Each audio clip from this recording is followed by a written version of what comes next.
Buenas tardes, estimados alumnos. Vamos a iniciar la lección 21 de verdad y certeza. Eh, en, en esta lección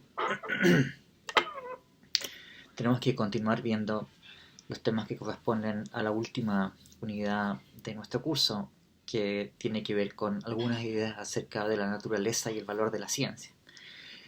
Quiero recordarles que para el examen, que va a ser, de este jueves, en 2 semanas más ya, no queda tanto tiempo, tienen ustedes que, junto con lo que ya hemos explicado en clase, en estas lecciones, vamos a hacer entrar algunos capítulos del libro de Roger Scruton, un par de capítulos introductorios del libro de Karl Popper, La lógica de la investigación científica, y también un par de capítulos del libro de Thomas Kuhn, La estructura de las revoluciones científicas. Yo voy a estar explicando ideas que tienen que ver con lo que ustedes van a leer en esos textos. Hay algunas cosas que son complementarias que probablemente no vamos a tener tiempo para mencionarlas mucho, en particular en los capítulos de Scruton, pero que son importantes para que ustedes tengan una visión relativamente razonable de cuestiones filosóficamente importantes. Para esto me temo que no tengo apuntes preliminares que compartirles sobre esto, así que voy a estar nomás, en fin, sin ningún texto de apoyo que mostrarles a ustedes. Lo que teníamos que considerar era las discusiones acerca de la naturaleza y el valor epistemológico de la ciencia. Entonces, es claro que hay un tipo de actividad que denominamos ciencia, al menos ciencia natural, ¿no? Las ciencias sociales y ciencias humanas son un tema aparte, ¿no?, que requeriría una discusión específica para ellas. Pero hay instituciones sociales que nosotros denominamos la ciencia natural. ¿Bien? Ustedes van a la universidad y se pueden encontrar con que hay edificios que son el departamento de física y el departamento o la facultad de química o la facultad de ciencias biológicas, que hay recursos que se asignan a estas unidades, que hay gente que dedica su vida a estas. Entonces, es claro que hay una entidad social, por eso instituciones sociales, que están asociadas, si es que no queremos identificarlas con la ciencia, Y el punto es, bueno, ¿qué valor tiene esto?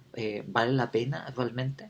Por ejemplo, que estemos nosotros dedicando recursos que podrían ser invertidos en otras cosas en estas disciplinas. ¿Son formas de conseguir auténtico conocimiento del mundo? ¿O no es así?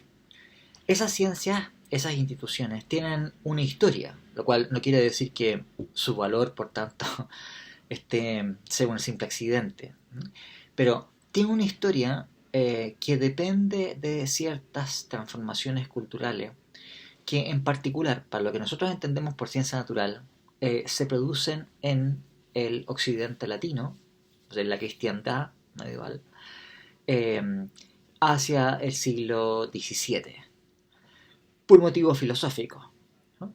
Esta es una de las cosas que uno quisiera poder conversar más con ustedes, pero el tiempo no nos permite. Pero cuando ustedes leyeron las dos primeras meditaciones metafísicas de Descartes, ¿no?, a propósito del problema escéptico, ¿no?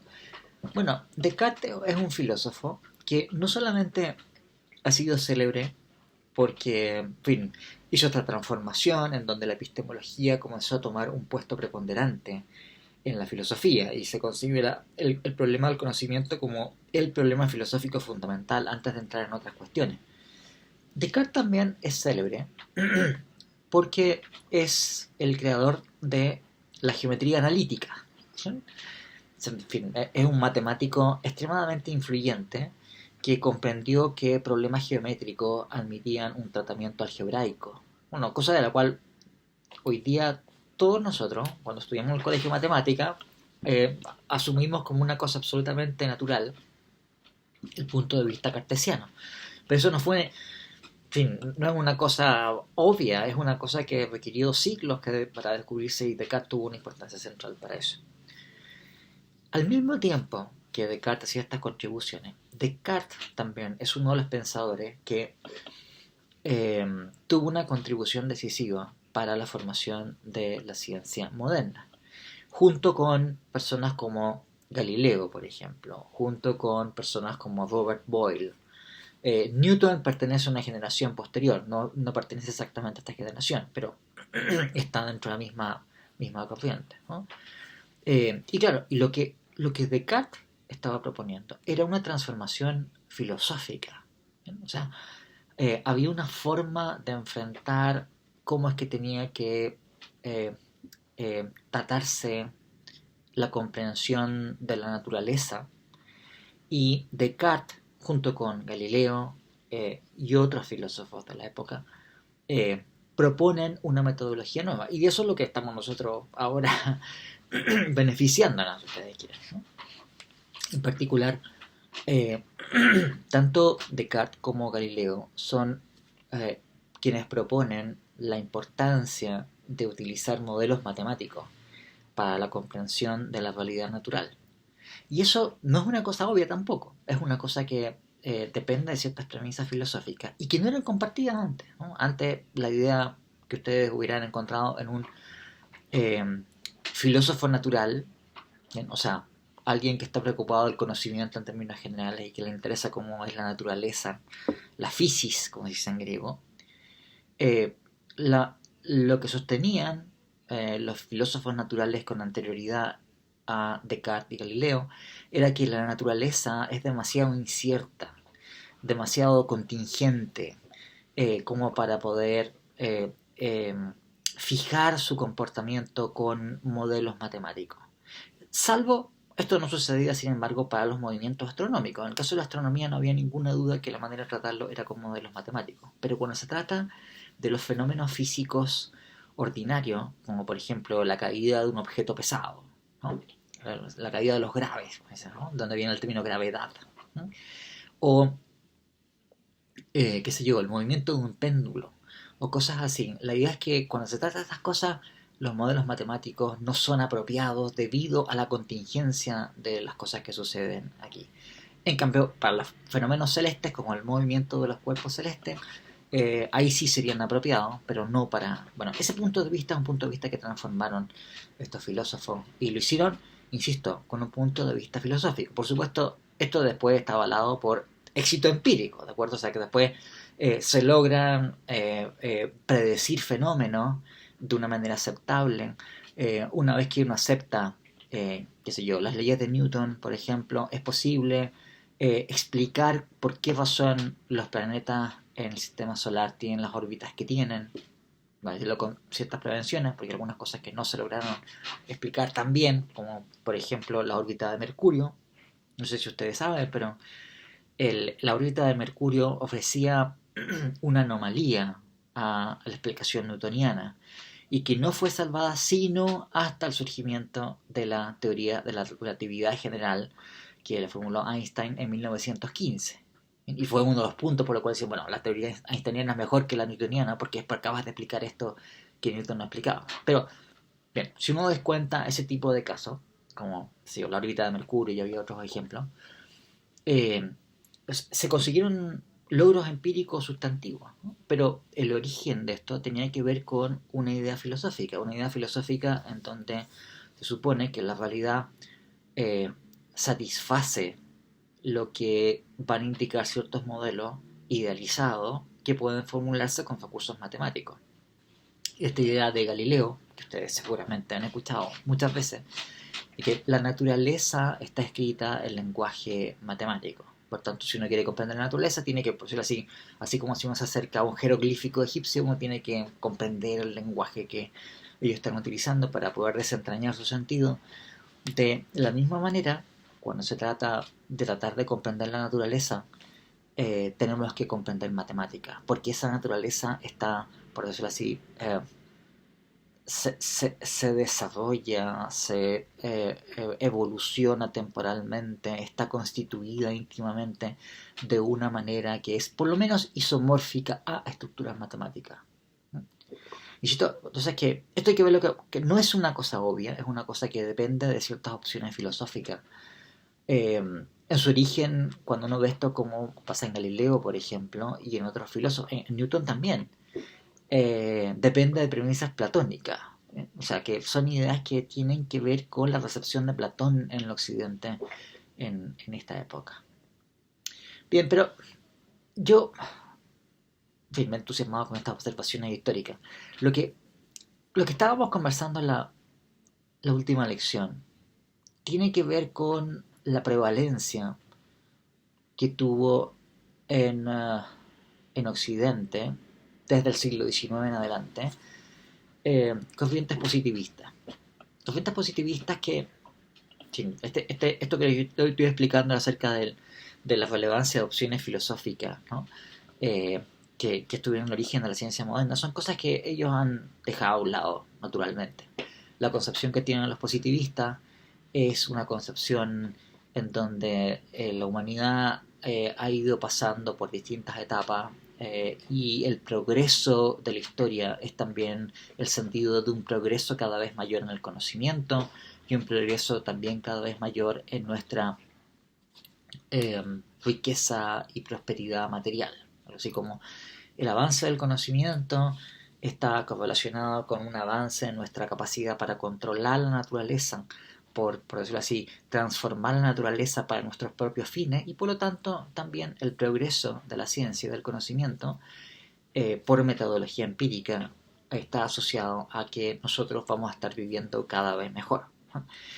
Los positivistas son filósofos que están muy claramente inscritos en esa corriente de pensamiento. Están convencidos de que el progreso tiene que ver con un crecimiento en nuestro conocimiento y que la ciencia nos muestra el camino de cómo es que ese crecimiento en conocimiento tiene un carácter acumulativo, en donde los hallazgos de la ciencia no se pierden, sino que son después suplementados por otros hallazgos ulteriores que van acumulándose sobre los que estaban antes. Sí, si ustedes quieren, es una imagen fundacionalista, ciertamente. Es una imagen en donde la ciencia, por decirlo así, lo que hace es que va incorporando piedras, digamos, ¿no? Que se edifican y se colocan sobre las piedras que estaban antes y permiten constituir el edificio del conocimiento. Yo lo estaba comentando en la lección anterior, que el tipo de positivismo que se desarrolló en el siglo XIX. A todo esto estoy contándole todo esto sobre el positivismo porque es indispensable que ustedes entiendan cuál es el lugar de Popper aquí. ¿Okay? Y por qué la posición de Popper es importante y después entiendan por qué la posición de Kuhn también tiene algún sentido. Entonces por eso es que estoy dedicando el tiempo a explicarles estas cosas que tienen que ver con un contexto histórico más general. Entonces, el tipo de positivismo que uno encuentra en filósofos como Comte, de francés, que fue el que inventó el término positivismo, es un tipo de positivismo que tiene como núcleo central la idea de que solamente la ciencia natural es conocimiento legítimo. Toda otra forma de empeño teórico, por ejemplo el de la metafísica, el de la religión, el de la literatura, el del arte en general, no son forma de conocimiento simplemente, son otra cosa. A lo mejor uno va a asignarles un valor por otros motivos, pero no tienen valor como formas de conocimiento. Eh, si ustedes quieren, la única filosofía que es aceptable es una filosofía cuya función sea ser una reflexión, una comprensión sistematizada, más precisa, más sinóptica, más de conjunto del valor de la ciencia. ¿Bien? En el siglo XX lo que uno encuentra es que filósofos que están imbuidos del mismo punto de vista, utilizando un aparataje nuevo que se desarrolla en esta época, postulan algo que va más allá que lo que habían postulado los filósofos en el siglo XIX. O sea, ese tipo de autores positivistas que pensaban que la metafísica no es realmente conocimiento. Los neopositivistas o positivistas lógicos en el siglo XX cree en eso, pero por una razón mucho más radical que la que tenían los filósofos en el siglo XIX, los positivistas en el siglo XIX. Entonces, la idea para ellos es que eh, la metafísica como empresa intelectual es simplemente una sarta de sinsentidos. Entonces, eh, hay una explicación de por qué razón es que la filosofía en general y la metafísica, que es como el paradigma así de integración filosófica que tiene estas características, no alcanza conocimiento legítimo debido a una razón que tiene que ver con que las proposiciones que están considerando son proposiciones que realmente no lo son, no tienen un contenido. Y como no tienen contenido, entonces no tiene tampoco ningún sentido estar buscando si acaso son verdaderas o falsas. Eh, por eso se llama positivismo lógico, porque la idea es que el tipo de actitud positivista que tiene estos filósofos es un tipo de actitud positivista que se encontraría fundada en un correcto análisis lógico y semántico de la estructura de las proposiciones que conforman teoría científica. ¿Bien? Ahora, ¿cuál es entonces el gran insumo teórico que están usando los neopositivistas en el siglo XX, perdón, y que los hace distintos de los filósofos positivistas del siglo XIX? Ese gran insumo es el desarrollo de la lógica matemática moderna. En el fines del siglo XIX, una serie de contribuciones de las que el autor más relevante es Frege. Yo les comenté hace tiempo, ¿no?, la importancia que tenía Frege. Frege ha sido un filósofo extremadamente importante, es matemático y filósofo. Y Frege estaba empeñado en elaborar una reconstrucción teórica de la aritmética para mostrar que la aritmética es nada más que lógica. Y para este proyecto, que al final no le funcionó por distintos motivos, él hizo una reformulación de la lógica que, por decirlo así, por su profundidad, por su impacto, en fin, es solamente comparable con Aristóteles. O sea, es así de importante. Así como Aristóteles se lo considera el padre de la lógica por haber inventado una teoría del silogismo, eh, entre Aristóteles y Frege hay complementaciones, pequeños desarrollos, pero el salto que da con Frege es así de importante, digamos, ¿no? O sea, la lógica da un salto cualitativo sustancial con los trabajos de Frege. En particular, un escrito que fue publicado en 1879 que se llama el Begriffsschrift, que en alemán significa, literalmente es algo así como escritura o notación conceptual. Begriff es concepto y Schrift es escritura o notación. Esta obra es central, digamos, y claro, Frege lo hace, desarrolla esto pensando en este proyecto sistemático que es mucho más ambicioso, que es mostrar cómo la aritmética realmente es lógica, pero para hacer eso tiene que comprender de una manera mucho más profunda la lógica, cómo se poseía. Frege es un personaje más trágico, junto con que el programa o el proyecto central de su vida, que era la reconstrucción de la aritmética como una teoría lógica, fracasó finalmente. Él fue un autor que fue muy poco reconocido en su vida. O sea, fue un autor que murió en la oscuridad, nadie lo pescó, digamos, en su departamento en donde estaba trabajando. Jamás lo pasaron de categoría, por ejemplo. Es como que siempre fue un profesor asistente, ¿recuerdo? O sea, nunca pasó, en fin, su trabajo fue muy mal mirado por los matemáticos, que tampoco lo entendían. Los filósofos menos, porque, en fin, no cachaban nada de lo que estaba haciendo.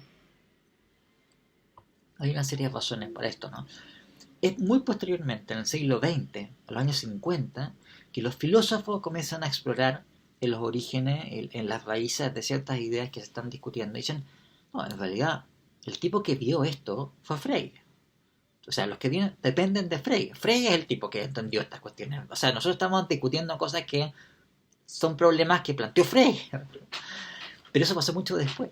O sea, en fin, murió en 1920, no recuerdo qué año, veintitantos.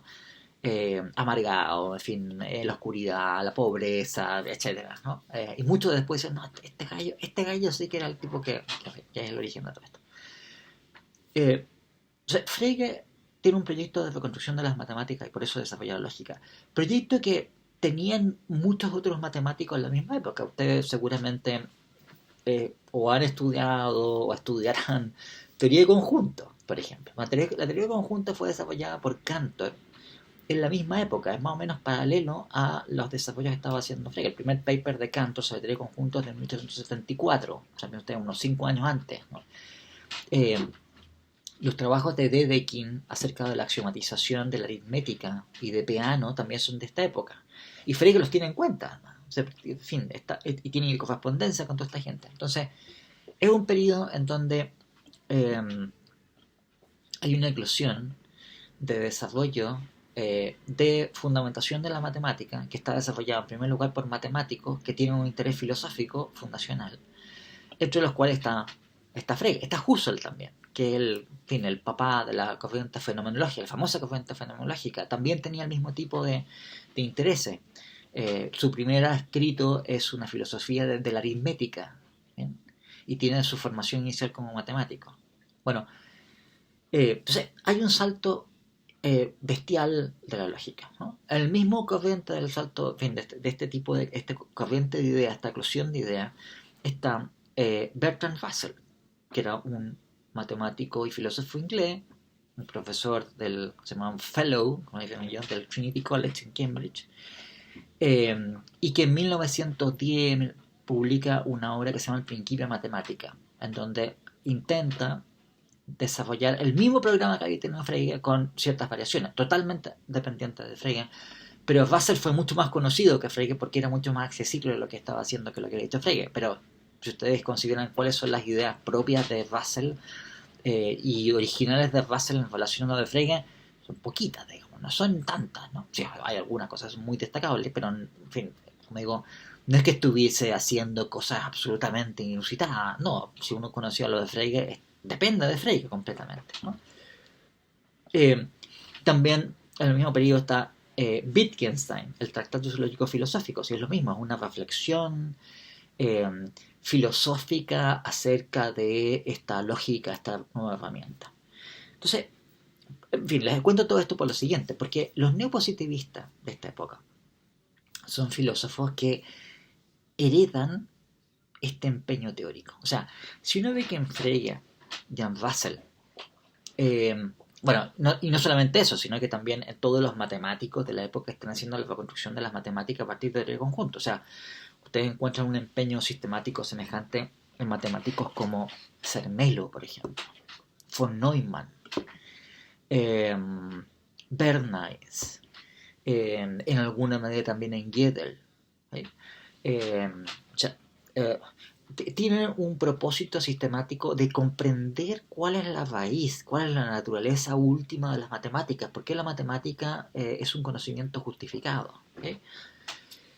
Y, eh, y la forma de hacerlo es mediante una reconstrucción lógica de la matemática, buscando, por así decirlo, los axiomas últimos. Claro, y Frege pensaba que los axiomas últimos de la matemática no son distintos de los axiomas de la lógica como tal. Así que la lógica que nosotros utilizamos para razonar ordinariamente en cualquier campo de cosas es esa misma lógica la que nos va a ofrecer todas las verdades, por lo menos de la aritmética. ¿Y qué es lo que sucede entonces con los neopositivistas? Los neopositivistas dicen, wow, esto es lo que hay que hacer, pero con toda la ciencia, no solamente con las matemáticas. Esto que han hecho o han intentado hacer Frege y Russell para reconstruir racionalmente la aritmética y mostrar cómo la aritmética es nada más que lógica. ¿Verdad? Insisto que este mismo propósito lo encuentran ustedes en Peano, digamos, no sé cuándo. Esta es la época en la cual se presenta, por ejemplo, axiomatizaciones de la aritmética, ¿no? O sea, por siglos de siglos, los seres humanos hemos hecho aritmética, pero nadie se preocupó de decir, bueno, ¿cuál es el conjunto más chico y económico de axiomas a partir de los cuales nosotros podemos inferir todas las infinitas verdades de la aritmética? Eso se hace en esta época, lo hace Dedekind y lo hace Peano, ¿bien? Con lo cual estaban en correspondencia, contacto. Entonces, los neopositivistas tienen como fuente de inspiración estos desarrollos. También en la época en que esta gente escribe, es una época en la cual se produce una mega transformación, revolución en la ciencia física. O sea, piensen ustedes que claro, el Principiat fue publicado entre 1910 y 1913. Eh, Einstein publicó el trabajo sobre relatividad especial en 1905 y la relatividad general la propuso en 1915. Un poco después, hacia 1920, son los trabajos fundacionales de la mecánica cuántica, aunque durante todo este periodo estaba discutiendo esos temas de mecánica cuántica. Entonces es una época de eclosión de pensamiento absolutamente bestial.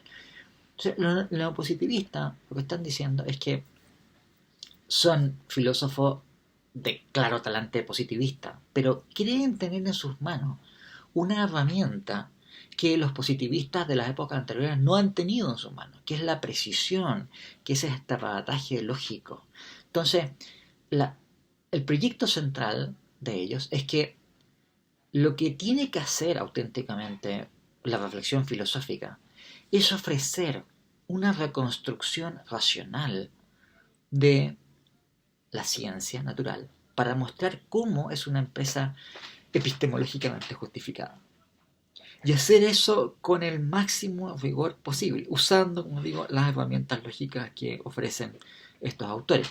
Por eso que también si ustedes, bueno, esto seguramente ustedes no han tenido experiencia todavía, esto, pero si ustedes consideran la filosofía contemporánea ya no pasa tanto esto, ¿eh? Pero en fin, si ves en los últimos 100 años, tiene una separación radical entre dos formas de hacer filosofía que por mucho tiempo se han visto como opuestas y antagonistas entre sí. Una, la filosofía analítica. Otra, la filosofía que se llama continental, que es una denominación que hacen en realidad los analíticos sobre los otros, ¿no? Ahora, ¿por qué pasa esa diferencia? Bueno, porque los llamados filósofos analíticos son filósofos que dependen de esta tradición. Entonces, por ejemplo, el tipo tiene que aprender mucha lógica, digamos, ¿no? Si alguien no entiende bien lógica y no conoce la notación matemática, no va a entender mucho de qué se trata esta cuestión. Y eso bien, le da mucha importancia a la ciencia natural. En cambio, la filosofía continental no, prescinde de esas cosas, ¿no? Y tienen más importancia un tipo de reflexión en donde hay, en muchos casos, por ejemplo, se le asigna un valor importante a la poesía, al arte y cosas por el estilo, ¿no? Y claro, en ciertos momentos eran dos cosas completamente opuestas y en donde se acusaban mutuamente de sinsentido y de, en fin, de cosa que ya no pasa tanto, pero que ha pasado bastante en el siglo XX. Bueno, eso tiene su origen también en esta misma época. Los neopositivistas están buscando una reconstrucción racional de la ciencia.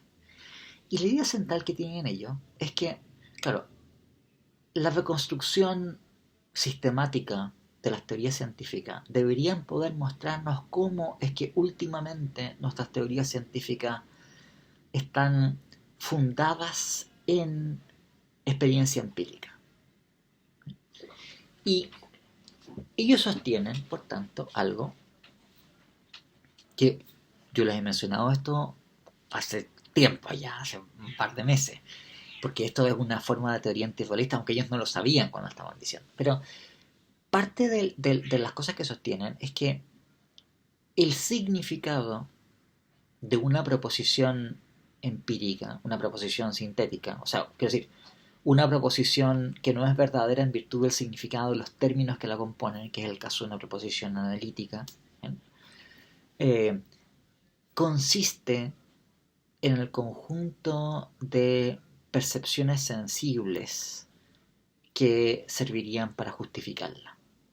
Ellos denominan este principio como el principio de verificación empírica. Y es un principio del significado, ¿cierto? O sea que la idea sería que cuando uno se empeña en una tarea de análisis de las teorías científicas, en donde vamos a descubrir su estructura lógica interna, lo que nos vamos a encontrar es que depende esa estructura interna últimamente de proposiciones que la terminología también aquí es variable. Algunos autores hablaron de proposiciones atómicas, otros autores hablaron de proposiciones elementales, Elementarsätze en alemán, o también proposiciones protocolarias, Protokollarsätze, que son reportes de experiencias empíricas. El término protocolaria tiene que ver con que, en fin, cuando se hace una experimentación, el protocolo de esa experimentación deja registro de lo que están ofreciendo los experimentos que se están efectuando. Entonces, la idea de los positivistas es eso: las proposiciones básicas de la ciencia son proposiciones de protocolo que están reportando cuál es el resultado de los experimentos que estoy efectuando en un laboratorio, por ejemplo, ¿no?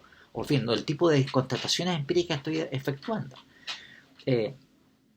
Y todo lo demás depende después epistemológicamente a partir de eso.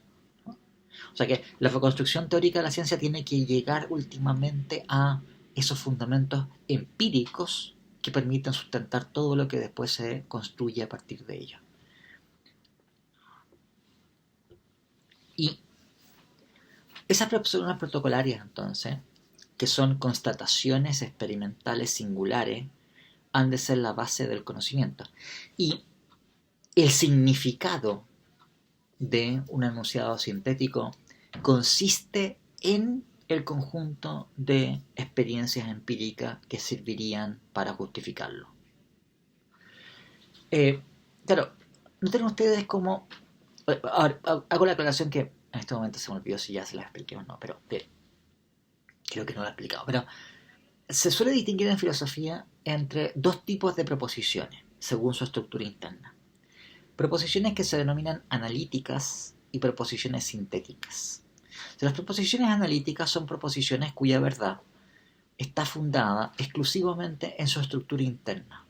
O sea, basta simplemente con comprender el significado de los términos que están incorporados en la proposición para saber que la proposición es verdadera o eventualmente falsa.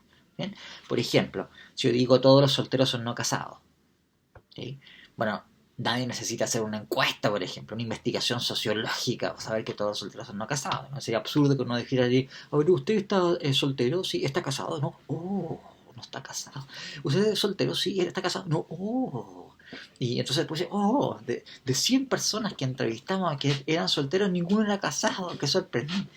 No es necesario hacer eso. Sabemos que los solteros no casados, sencillamente por lo que significa soltero y casado, ¿de acuerdo?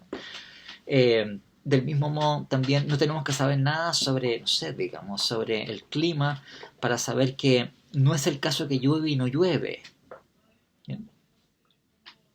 O sea, aunque si está lloviendo, bueno, entonces es falso que no está lloviendo. Y si no está lloviendo, entonces es falso que está lloviendo. Por tanto, en cualquier caso es falso decir que llueve y no llueve. ¿Cierto? Para eso tampoco tenemos que saber nada especialmente, aparte del significado de la conjunción y la negación. ¿Bien? Entonces, hay preposiciones cuya verdad tiene que ver exclusivamente con el significado de las expresiones que la constituyen y su estructura de constitución. Las proposiciones que no son analíticas, o sea, proposiciones cuya verdad no se sigue exclusivamente de su estructura interna, son llamadas proposiciones sintéticas, como por ejemplo decir hoy está lloviendo, o decir los gatos son mamíferos, o decir, qué sé yo, ¿no? El sistema solar tiene 8 planetas. Recuerden ustedes que tenía 9 antes, pero eliminaron a Plutón. Las proposiciones sintéticas son proposiciones cuya verdad no puede salir exclusivamente, no está determinada exclusivamente por el significado de los términos que la constituyen, sino que su verdad tiene que ver con cómo son las cosas del mundo que están siendo descritas por la proposición, ¿no? Bueno, esta es una distinción que viene, en fin, está formulada en estos términos en Kant. ¿Bien? Los neopositivistas entonces lo que sostienen es que cuando se trata de proposiciones sintéticas, su significado está constituido por sus condiciones de verificación empírica. En el caso de las proposiciones analíticas, no. Las proposiciones analíticas, su significado tiene que ver con las convenciones lingüísticas por las cuales le hemos asignado ciertos significados a algunas expresiones. Hay problemas con esto, pero en fin, no es necesario discutir eso ahora. ¿Y qué es lo que pasa con las proposiciones sintéticas? Las proposiciones sintéticas son proposiciones que tienen significado, ven ustedes, sí y solo sí son verificables empíricamente. Esto es, el hecho de tener experiencia que permitan verificarlas, o eventualmente podrían no verificarlas, ¿no? Pero el hecho de que tengan esa experiencia que puedan verificarlas, por las cuales se puede constatar en virtud de evidencia empírica que son verdaderas, es lo que constituye su contenido. ¿Eh? O sea, noten ustedes que, no digo, ellos no se dan cuenta que esto es una posición antirrealista, eh, eh, pero originariamente la idea es que no es que la proposición, por decirlo así, tiene ciertas condiciones de verdad, que es lo que sería el caso si la proposición fuese verdadera, y después eventualmente veremos si nos podemos enterar si es verdadera o falsa, sino que no, ese mecanismo para enterarme si es verdadera o falsa es lo que constituye el significado de la proposición. O sea, el contenido de lo que está siendo enunciado cuando alguien hace una proposición es ese conjunto de información que permitiría justificar la proposición. Bien. Ahora, ¿qué es lo que pasa cuando ustedes introducen este principio que ellos llaman principio de verificación? Bueno, pasa una cosa muy, muy importante, que es que, por ejemplo, cualquier proposición sintética que no tenga verificación empírica no tiene contenido. O sea, los positivistas cuando propusieron esto lo hacían pensando que las proposiciones que componen la ciencia y las teorías científicas son todas proposiciones que tienen como contenido experiencias que pueden verificarlas. Que en principio la ciencia está constituida solamente por proposiciones verificadas, que tienen contenido, y que su contenido es ese conjunto de condiciones de verificación. En cambio, la metafísica está constituida por proposiciones que no tienen condiciones de verificación, porque no hay evidencia empírica que pueda servir para verificarla. Por tanto, esas proposiciones no tienen sentido. Y luego, una vez que uno admite que las proposiciones metafísicas no tienen sentido, bueno, es naturalmente explicable por qué razón los filósofos llevan siglos discutiendo, peleándose entre ellos y son incapaces de ponerse de acuerdo. Porque no hay nada en que ponerse de acuerdo. Claro, si tenemos un problema empírico, una proposición empírica, hay una manera de decidir si es verdadera o falsa. Bueno, hacemos un experimento, ¿de acuerdo? Si yo digo, no sé, digamos, ¿no? La luna está a tal distancia de la Tierra. Bueno, midamos, ¿de acuerdo? Ya veremos cómo, pero bien, pero podemos decidir si es verdadero o falso. Si en cambio estamos discutiendo si acaso el todo es uno, entonces, bueno, no hay ninguna forma de verificar esto y por tanto vamos a seguir discutiendo eternamente. Ahora, noten ustedes como, claro, no es solamente lo que está diciendo el positivista que la proposición metafísica es algo que no tenemos como conocer, cosa que también había dicho Kant en su momento, por otros motivos. Lo que él está diciendo el positivista es que esa proposición no tiene sentido siquiera. ¿Bien? Ahora, con esta concepción, si ustedes quieren, estrecha de que lo que es el significado. Pero el positivista, entonces, está sosteniendo esto que es mucho más radical, que es que cuando nosotros hagamos el examen completo de la articulación lógica, hagamos un análisis de su estructura lógico-semántica, las teorías científicas, vamos a constatar cómo sus proposiciones tienen significado, cada una de ellas, y cómo además esas teorías se encuentran justificadas por la evidencia empírica. Lo que va a mostrar, en cambio, cuando examinemos las teorías metafísicas, es que son una sarta de proposiciones que parecen serlo, pero no lo son, de pseudo proposiciones, de oraciones que parecen estar anunciando algo cuando en realidad no anuncian nada, y que más bien convino olvidarlas, digamos, o dejarlas en el mismo nivel que la Ilíada de Homero, o no sé, digamos, ¿no? Que como una tragedia de Shakespeare, Quijote de la Mancha, o El Señor de los Anillos, digamos, como un relato bonito que uno puede leer. Digamos, mira qué interesante. Gandalf se enfrentó al Balrog en las minas de Moria. Y ya, es lo mismo, digamos, ¿no? El todo es uno. Está en el mismo nivel, digamos, ¿no? Eh, no nos entregan conocimiento del mundo y no tiene significado tampoco. O sea que es absurdo comenzar a discutir si acaso son verdaderas o falsas.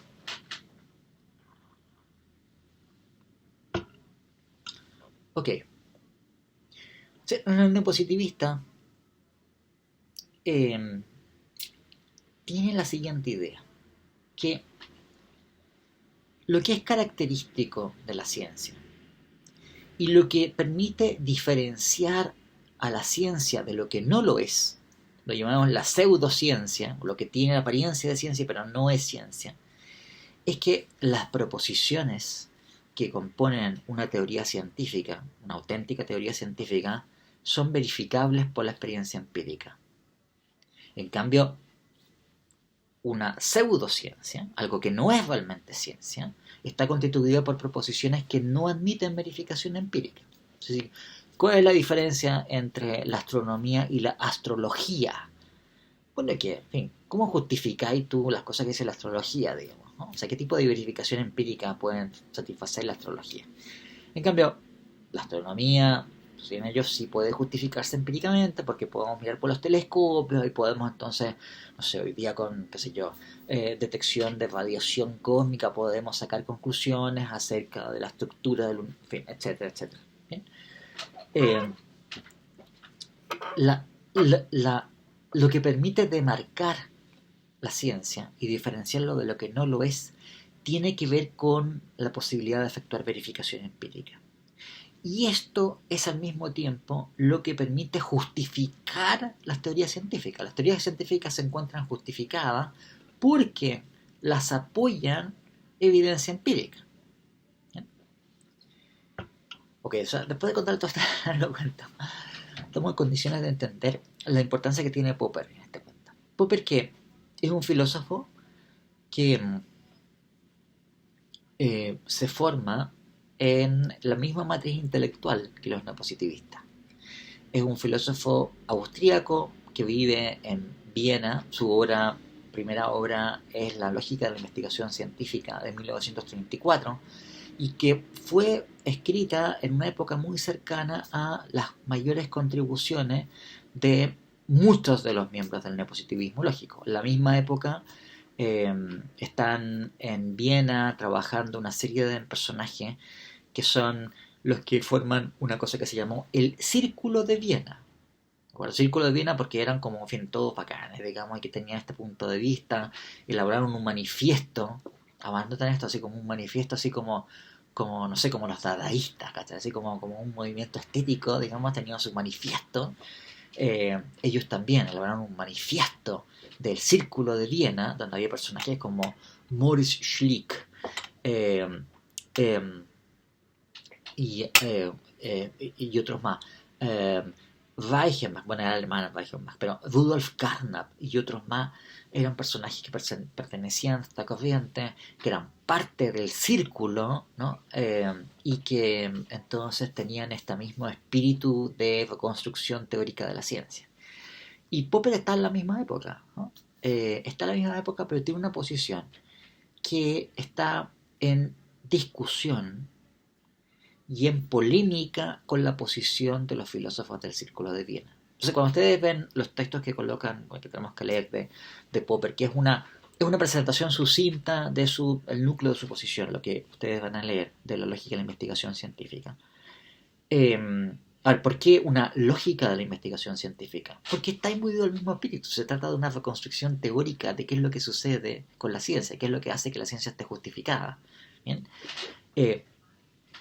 Y contrasta, sin embargo, Popper con la posición de los neopositivistas, porque Popper va a sostener que las teorías científicas no admiten verificación empírica, sino que el tipo de enganche o conexión empírica de las teorías. La idea sería, las teorías científicas son teorías que nosotros no vamos a verificar por la experiencia. Son teorías, sin embargo, que se presentan como conjeturas que vamos a intentar refutar o falsar, si ustedes quieran. Hay mucha gente que habla de la expresión de falsear, digamos, pero no existe en español. Pero vamos a tratar de ver si son falsas con la experiencia. Y si no somos capaces de ver si son falsas haciendo pruebas, entonces vamos a estimarlas corroboradas. Ahora, la corroboración no es, por decirlo así, que tenemos una evidencia infalible para la teoría. No. Tenemos evidencia como para estimarla por el momento provisionalmente adecuada, mientras que no se muestre falsa por evidencia ulterior. Una teoría que ha sido sometida a un número importante de pruebas y la ha aguantado, por decirlo así, es una teoría que cuenta como corroborada y en la cual nosotros vamos a descansar mientras no obedezca evidencia en contra. Pero la idea de Popper es que, por decirlo así, el esquema que él tiene para resolver los mismos problemas, porque tiene los mismos problemas que los no positivistas. ¿Cómo demarcamos lo que es científico de lo que no es científico? ¿Y cómo se justificamos la ciencia? Lo que sucede es que Popper, para contestar estas preguntas, está pensando en un esquema epistemológico diferente. La idea es no verificar una teoría, sino que falsarla. ¿Qué es lo que diferencia a la ciencia de lo que no lo es? Que las teorías auténticamente científicas pueden ser falseadas por la experiencia, aunque no puedan ser verificadas por la experiencia. Su enganche con la experiencia tiene que ver con esto. Bien, entonces, ¿por qué razón sostiene esto Popper? O sea, ¿qué es lo que hace que Popper sostenga esta tesis que suena como tan brutal, digamos, de decir, no, mira, tú nunca verifiques una teoría científica. Lo único que tú haces es refutarla. Y en algunos casos no le es capaz de refutarla. Y entonces la teoría queda como ahí, digamos, porque todavía no la podemos refutar. El origen de esto tiene que ver en Hume. Tiene que ver con el problema de la inducción. Y bueno, voy a dejarles esto enunciado porque lo seguiremos viendo en las siguientes lecciones. Es un problema muy antiguo. Es un problema que, por ejemplo, Aristóteles lo ve en sus tratados de lógica. En los primeros analíticos y en los segundos analíticos, Aristóteles trata este problema de la inducción, que en griego se dice epagogé. De hecho, el término latín inductio, de donde viene nuestra expresión inducción, es una transliteración casi directa del griego epagogé, que es como traer hacia. Así. O sea, ¿qué es lo que es la inducción? La inducción es un tipo de razonamiento o inferencia a partir del cual un conjunto de evidencia de lo que sucede en casos particulares nos permite, o si ustedes quieren, nos permitirían inferir lo que sucede para todos los casos. O sea, si yo constato que un F es G, y después constato que otro F es G, y después constato que otro F es G, y después constato en un número de casos que un F es G, que no son todos los casos de F, yo entonces infiero, ese es el paso inductivo, que todos los F son G. Y claro, también hay federales que se llama la inducción completa, en donde uno constata lo que sucede con todos los objetos que son F. Lo que sucede es que cuando uno está recabando información sobre el mundo, acerca de, qué sé yo, la naturaleza de los gatos, por decir algo, ¿no? O sea, ¿qué evidencia tenemos nosotros para saber que los gatos son mamíferos? Bueno, uno ha visto un montón de gatos particulares, digamos. Hemos visto todos estos gatos a lo largo de la historia, muchísimos gatos, pero no hemos visto todos los gatos, ¿no? Tampoco estamos en condiciones nosotros de saber lo que pasaría con gatos meramente posibles, ¿no? O gatos que van a existir en el futuro, o gatos en el pasado distante. No tenemos evidencia sobre todos los gatos, tenemos evidencia de un número finito, limitado de gatos. Sin embargo, todos nosotros, quiero decir, los zoólogos, digamos, ¿no? No tienen ninguna vacilación en decir que los gatos son mamíferos. O sea, asumimos que sabemos que los gatos son mamíferos. ¿Bien? Ahora, noten ustedes que la evidencia que hemos recabado para sacar esta conclusión es una evidencia que consta de constatar empíricamente lo que sucede con algunos gatos, no con todos los gatos. Además, no teníamos cómo acceder a todos los gatos. Entonces la pregunta es, ¿por qué razón estamos justificados en sacar esa conclusión? ¿Qué nos hace pensar que lo que hemos constatado en una serie de casos particulares, por muchos que sean, ha de valer para todos los casos sin excepción? ¿Por qué razón, si nosotros hemos constatado que, por ejemplo, los objetos dotados de masa se atraen entre sí en una serie de casos, muchos otros casos, ¿de acuerdo? Pero no todos los casos, digamos, ¿no? ¿Por qué suponemos nosotros que cualquier objeto de masa se va a comportar de la misma manera? O sea, supuestamente, la justificación que existiría en todos estos casos tendría que ser justificación inductiva. O sea, recopilación o recabar evidencia acerca de lo que sucede en una serie de casos particulares que nos debería servir como justificación para postular lo que acaece en todos los casos. Constatamos que en una serie de n casos particulares algo es f y es g, inferimos que todos los f son g, aunque no tenemos evidencia sobre todos los f. Noten ustedes también que, claro, hay casos de laboratorio donde uno puede, no sé, plantearse seriamente la posibilidad de constatar lo que sucede con todos los f. Si yo, qué sé yo, el f en cuestión consiste en, no sé, ser un gato nacido en mi casa entre 1990 y el 2010, por ejemplo, yo puedo hacer una inferencia inductiva completa sobre eso porque voy a tener conocimiento de todos los gatos que han nacido, en fin. ¿Bien?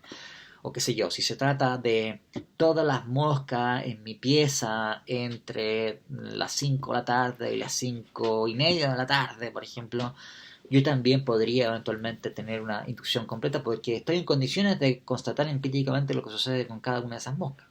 Pero claro, estos ejemplos que yo les he dado son ejemplos que son poco interesantes desde el punto de vista científico. No es una clase natural la clase de los gatos nacidos en mi casa entre 1990 y 2010.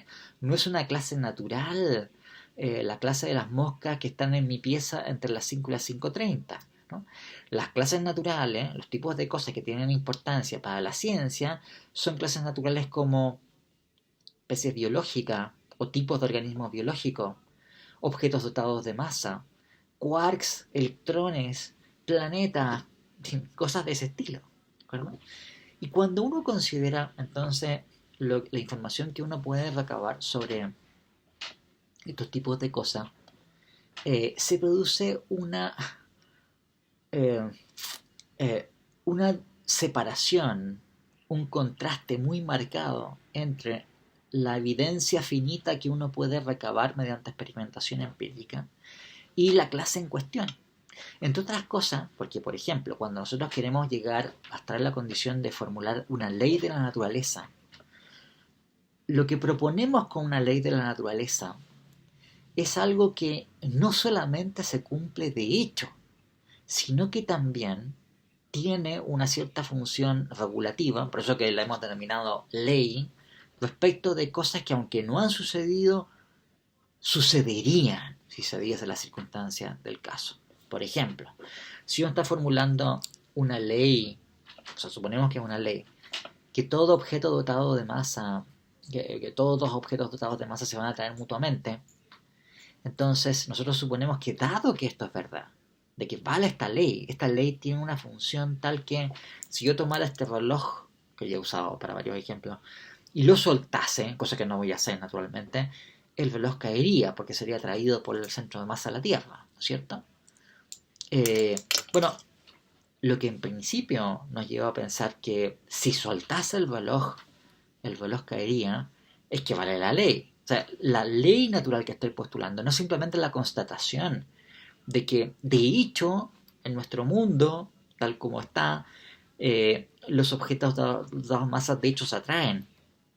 Cosa que podría cambiar en el futuro, qué sé yo. No, uno supone que lo que hemos descubierto es que es una ley porque así es como la naturaleza debe comportarse.